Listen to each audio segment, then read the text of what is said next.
ध्याता यानी ध्यान करने वाला जीव, और ध्याता है और ध्यान की जिसके संबंध से होता है वह सुरता। सुरता से ही ध्यान कर सकते हो।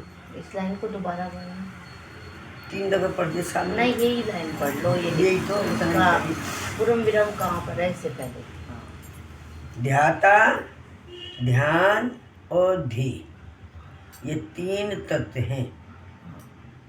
अर्थात ध्याता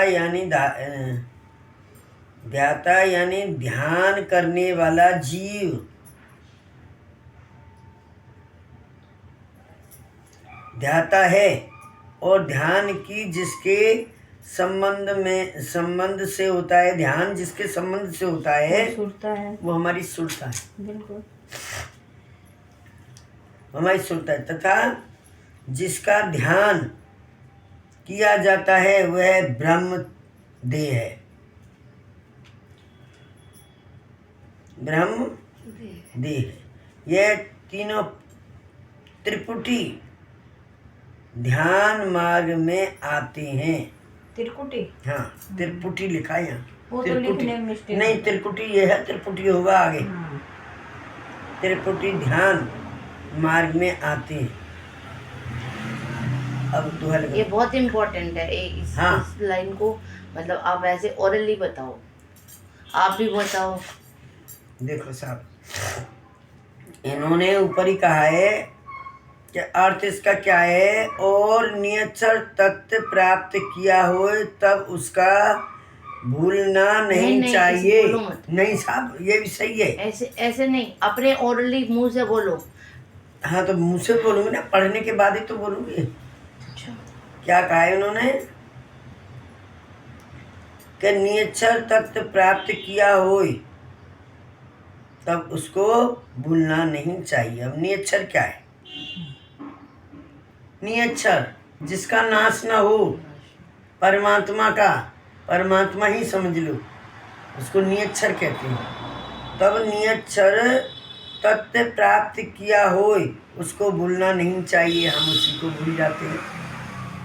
कनक और कामनी में जीव तुम भूले पड़े हो। किस चीज में? माया में, पैसे में और घर के काम में। और यहाँ कनक क्या आ गया? हो गया कनक समाना। हाँ, कंचन होता है। कंचन। ये कनक कामनी तो अलग चीज हो गई। कनक कामनी अलग चीज है, वो कंचन अलग चीज है। कनक को कभी कंचन नहीं कह सकते साहब। नहीं, भजन में बोलते हैं ना, बोलते हो गलत है वो। नहीं, हो जाए कंचन समाना, वो गलत है भजन। बहुत दफे टोका भी होगा और कोई बोले तो बोलता है। पॉइंट आ रहा है कितना। एक और वो है लाइन, कनक कनक ते सुमति मादकता अधिकाय। इसमें दोनों कनक का जो व्याख्या है वो अलग अलग है। हाँ, बिल्कुल। तो कनक और कामनी, कामनी तो आप भी माया कामनी, माया कामनी, और कनक सोना चांदी, धन दौलत, और गेहूं को भी कनक बोलते हैं। गेहूं को भी कनक बोलते हैं। किसको? वो कनक अलग चीज है। अब वही कनक पे ले जाते हैं तो भजन ही खराब हो जाता है। और गेहूं यहाँ में कहाँ से आ जाएंगे? नहीं। हाँ, तो मतलब वही बता रही हूँ। आप बता रहे हो, जब तो मैं कह रही हूँ हमारे दिमाग में अगर वो कनक घुसा हुआ है तो ये नहीं घुसेगा। अच्छा, हाँ, वो कनक कहाँ है और ये कहाँ है, बस ये। ठीक है। तो अब आइए आपके सामने, भूलना नहीं चाहिए।